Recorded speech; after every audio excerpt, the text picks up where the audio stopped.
Hello, is the Sinister Gambino here with a new video, and in this video I'm going to be reviewing and making a guide out of the Vapid Clique, the Unholy Hellbringer Widowmaker, and the Up-n-Atomizer. So, to get started, this was free on Christmas Day, but it's like 909,000 or 990,000.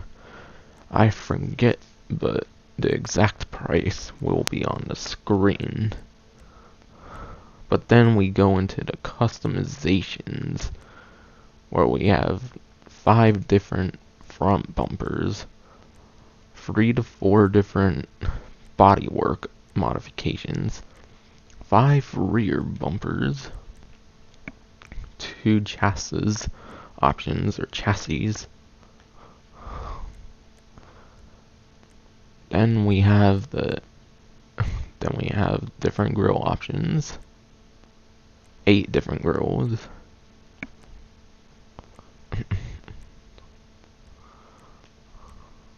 Then we got 3 different hoods, which, by the way, only the stock hood can be pulled up with the interaction menu, since if you use the straps, they tighten up the grill, they tighten up the hood. And then, of course, the no hood option, the remove hood, there's no hood. So, if you want to be able to pull your hood up for like a car show or something, you'll want to keep the stock variant. There's also 11 deliveries in this case. This is kind of an extra one because they usually do 10 to call it Merry Clickmas. There's 3 mirror options. And then 2 spoiler options, if I remember correctly, which the second spoiler option, the only spoiler option aside from like no spoiler or stock spoiler, is the one that gives you the traction bonus. So unfortunately for the traction bonus, you will need to put on those trunk straps.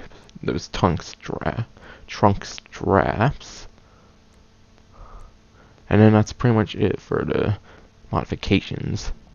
As for the performance of the Vapid Clique, it is in 7th place in terms of lap time, and in 12th place in terms of top speed.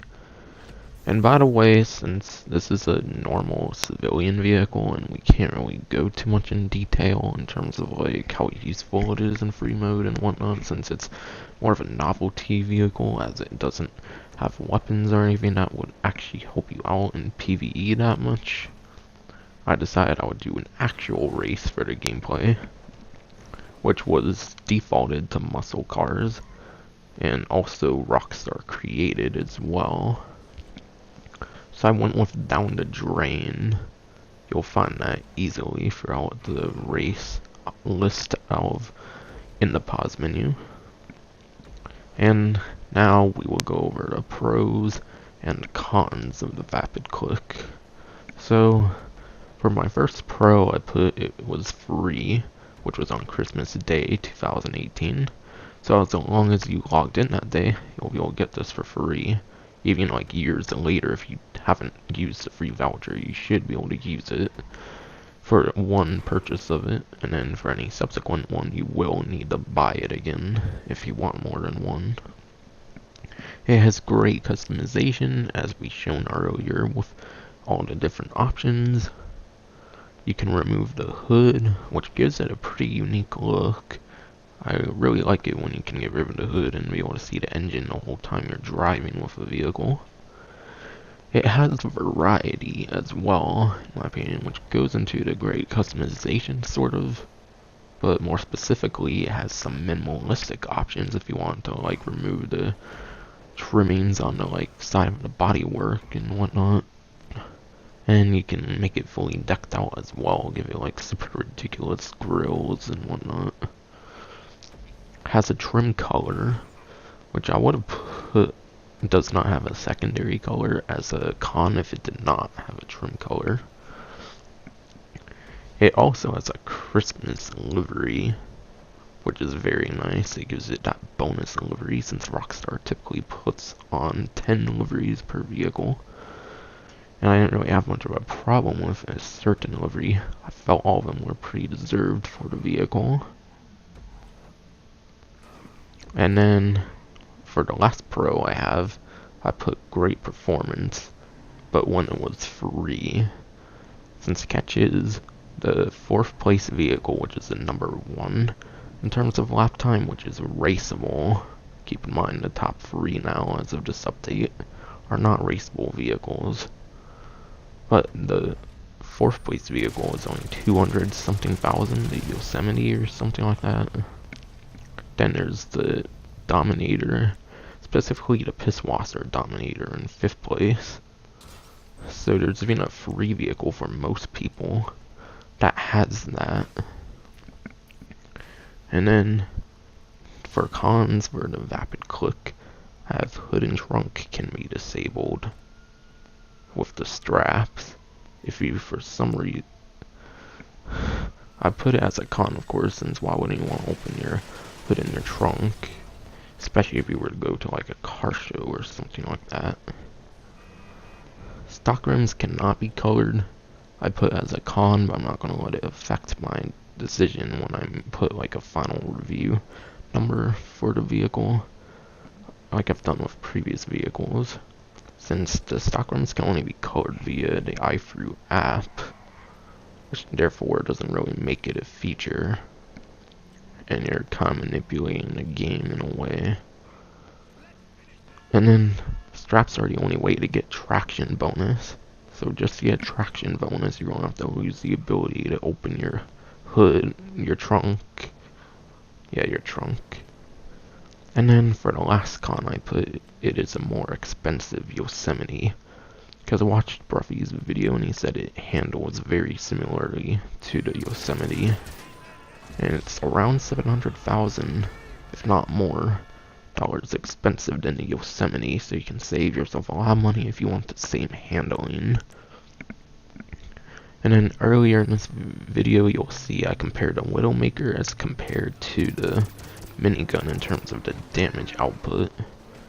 And now with this clip, I'm doing a run of Headhunter with the Widowmaker. So, with that out of the way, let's go into the pros and then the cons. I only found a couple of pros for the Widowmaker. First pro being is that it has good cosmetic upgrades, which is pretty much shared with every other vehicle, which is pretty much shared with every other weapon in some way, shape, or form. And then the last pro I was able to come up with was it can be obtained before rank 120, which I specifically worded it that way since that's when you unlock the minigun, which is actually the last key unlock throughout the game of Grand Theft Auto Online. And then I have a list of 6 different cons. Our first con for the Widowmaker is that it is the most expensive of the new weapons. Not really deservedly, in my opinion. Yeah, it's a minigun, so maybe that's why they marked up the price a lot. Because minigun can technically be considered powerful. But at the same time, that doesn't offer enough, in my opinion, for it to be deserving of the most expensive weapon of the bunch.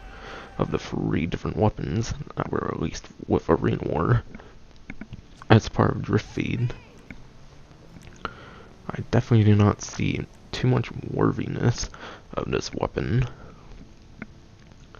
And then for the second con, I put it is essentially a reskin of the minigun. Reason I put that is, of course, it, just like the minigun, slows down your walking speed and whatnot. And also, it even has the same statistics as the minigun.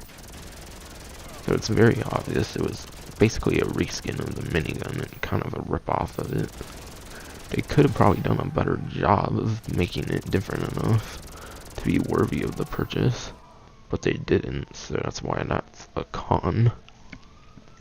And my third con is that it shares the same ammo count as a minigun. So anything used with this weapon, the Widowmaker, you'll lose that much ammo for the minigun. And likewise. And then it's also underutilized as well. For my fourth one, but weapon is underutilized. Reason for that is it has more than one hole, so it should be able to put out more bullets. It should have a better like bullet spread, maybe it shoots out more lasers. Which ironically enough, they didn't put enough effort in to not have the weapon have bullet holes. Like, why is there bullet holes when it's a laser weapon? That's not something I really get too much. For the fifth con I have, now this one I put a question mark by it since I'm not too sure about this one. But when I looked into my clip when I was getting my pro and con list put together, I looked at the difference in which the Widowmaker destroyed a vehicle and the difference in which a minigun destroyed a civilian vehicle. And I'm pretty positive I noticed that the miniguns destroyed the civilian vehicle faster than the Widowmaker, meaning that it must have a higher DPS. I believe it's only like 1.5 seconds more, which isn't much, but still at the same time I noticed a little difference. Not all my triggers don't work too well on my controller, that might be part of it. But honestly, I don't remember it stopping. I don't remember the shooting stopping at all in my clip. So I think it is designed to not have as much damage output or damage per second as the minigun. So when you get these laser weapons, they might excel in rate of fire rather than damage per second. So keep that in mind when you're purchasing these laser weapons. Whatever they're based off of, they're probably going to do a little tiny bit less damage, and rather they might excel in the rate of fire. It's basically how much bullets you can get in a certain amount of time, sort of. And then for the last con in which I put, it sets a dangerous precedent for future DLC weapons. Now, you might have a different view of that, since I personally like the futuristic weapons, but at the same time, I know there's other people that do not like the futuristic weapons in a game that should be focused on the criminal elements of the game, not like the futuristic turning point of this game. But regardless of if you agree with futuristic weapons being in a game or not, you should hopefully be able to see that the three weapons we're all going over are futuristic weapons, and they do set a dangerous precedent for future weapons or future anything they may end up implementing in this game.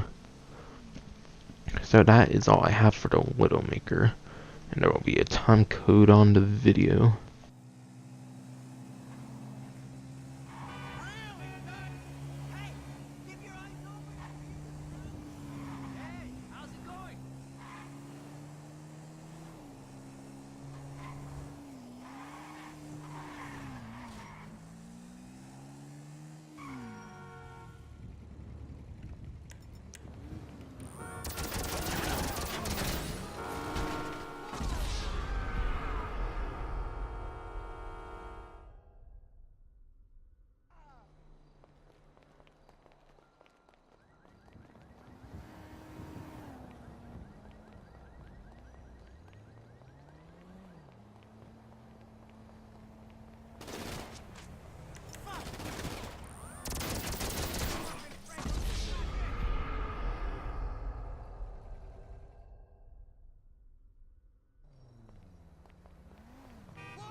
I do for you? Okay, my friend. I'll take care of the LSPD. Leave it to me.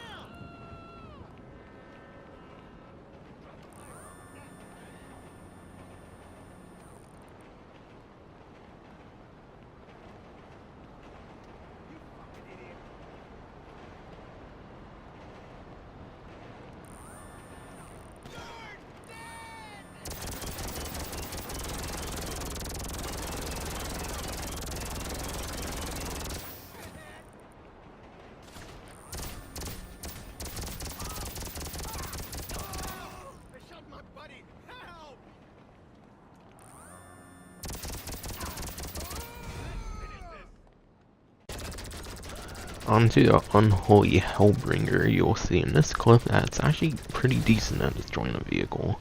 Even though, unlike with the minigun and Widowmaker, it's technically not designed to destroy vehicles. For all I know, but technically when you're making like a pretty normal weapon, I wouldn't think it's designed to destroy a vehicle, but it is technically a machine gun of some sort. So maybe it is, maybe it isn't, but either way, not as much as a minigun, I'm very sure of it. So, for the pros I have for the Unholy Hellbringer, I also put good cosmetic upgrades similarly to the Widowmaker. And I should specify what I mean by that, since it might have been a little confusing last time I said that. I mean by the fact that there's a unique Republican Space Rangers tint is what I mean by good cosmetics upgrades, and also the fact that it shoots lasers instead of bullets. So if I'm going to give at least something good about these weapons, it's going to be the good cosmetic upgrades. Since who wouldn't like shooting lasers? Like, yeah, they still have bullet holes and all, but I think it's a pretty nice selling point of certain of these couple of weapons, if anything. And then I also put is essentially a no reload combat MG. Now that's somewhat going to go into the cons as well, but at least this has a no reload as compared to the combat MG and its 200 magazine capacity or whatever. And then for the third pro, I have it can be obtained at any time. I worded it specifically like that because I didn't really look towards the rank requirement, since the rank requirement point isn't as specific with this weapon as it is for the minigun, since you have to be all the way at rank 120 pretty much to unlock the minigun, as compared to being able to be a rank 1 and being able to buy the Widowmaker. So I worded it a little differently, so it's not as significant of a difference. But either way, you should be able to purchase it at rank 1 if you wanted to. And then I also put, as seen in the last clip, that it destroys civilian vehicles in a decent time. It destroyed a civilian vehicle being all shot up in the hood area around like the engine in less than 10 seconds, which I would imagine is pretty good, and that other weapons that are more standardized wouldn't do as well. I also put it has a decent price. I think the price is worth being able to, I honestly do think it is worth having the $450-ish thousand price range of the Unholy Hellbringer to have a basically no reload combat MG. Which, if I didn't mention, by the way, the minigun stats is exactly the same as the new Widowmaker, which I probably should have said the other way around. And the Unholy Hellbringer has the exact same statistics as the combat MG, which for the Unholy Hellbringer is technically more forgiving considering the fact you can turn the combat MG into a Mark II variant. So I think that's also a big selling point for the Unholy Hellbringer, since it will be like having the combat MG Mark I all over again. if you missed the original Combat MG for any given reason. And then for the last pro of the 6 pros I have for the Unholy Hellbringer, I have it can be interesting in PvP. I definitely think the infinite ammo essentially, and the fact that you don't have to reload. Not entirely infinite ammo, but the fact you don't have to reload, I definitely do think makes it interesting enough for PvP. But now we gotta get onto the cons, which I have 3 cons for this weapon. And all of them technically are some of the same ones from the minigun. So this is mostly a reskin of the Combat MG, as compared to when I said that this is a reskin, that the Widowmaker is a reskin of the minigun. That one's more of like an all-the-way reskin, whereas this one is somewhat not a reskin, with the fact that it has the no reload capability, and the fact that you can turn a Combat MG to a Combat MG Mark II, like I said earlier, makes it more forgiving. And then for the second con I put weapons underutilized with extra holes in the parentheses, since I'm pretty positive this weapon has 3 holes on it, but it only shoots from the middle one. Like, if they were going to make these laser weapons something good, I think they should have made bullets come out of every single hole. Like, yeah, it might make it harder to shoot for the head if it, like, approximates with the middle one. But still, if it went off of, like, the middle circle of the weapon on this weapon, then you could easily still get a headshot and just go, like, somewhere in between 2 of the holes in terms of where they, like, position the reticle's accuracy point, or whatever.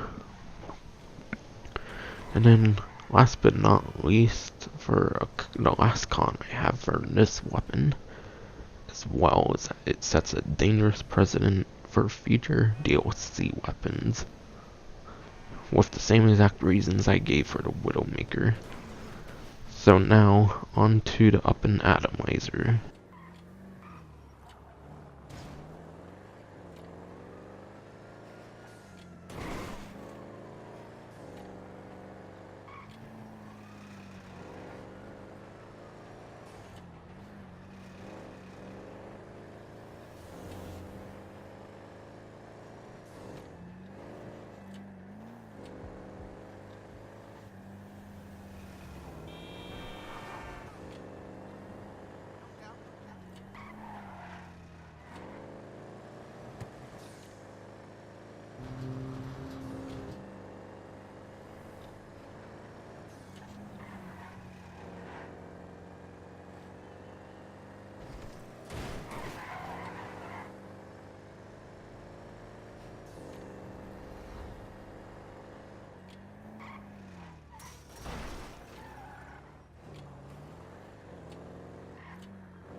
take it this isn't a social call. Oh, hey, you're in trouble. Okay. I'll deal with it.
As for the Up-n-Atomizer, I have 10 pros for this weapon, and I will talk about how it does at destroying the civilian vehicles in it as well, but this will be the clip for that.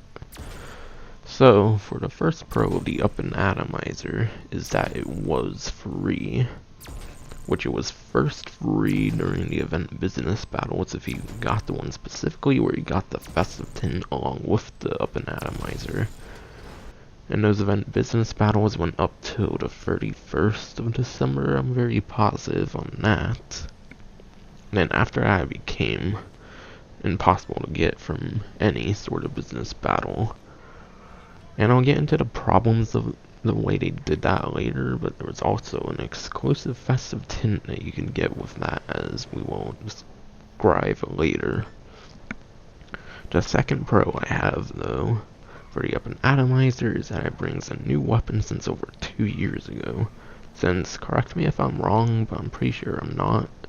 And by the way, I'm not including Mark II weapons since they're upgraded variants of existing weapons. Our last technically new weapon was during the Bikers update, which was 2016 of October. It was the update right before Import-Export, I'm very positive, so it was in October 2016, I'm very sure of that. And now we finally have a weapon that we can consider a new weapon since there's no stun gun in online. And that's the closest thing to this weapon. And then pro number 3 I have is that it can be interesting in PvP. I was going to put that it is interesting in PvP, but it technically depends on how you use it. Like, there could of course be someone that's completely noobish at using this, therefore it won't be good with the weapon. And then for pro number 4, I put it is okay at destroying civilian vehicles.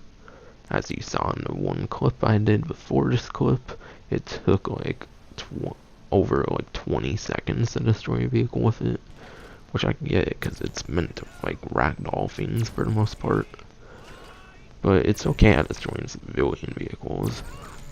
But I'll talk about later how it's not so good at destroying other vehicles. For the 5th pro I put no ammo limit, which is essentially unlimited ammo in this case, for sure, as compared to how I might have worded some part of the Unholy Hellbringer, since of course it has the stun gun-like magazine thing, where you'll see a meter for when you'll be able to fire it again. So you will not have to purchase ammo for a weapon, which is a really good selling point for the weapon if it hasn't already had selling points from what I've said before, in your opinion. And then for pro number 6 has a unique exclusive festive livery.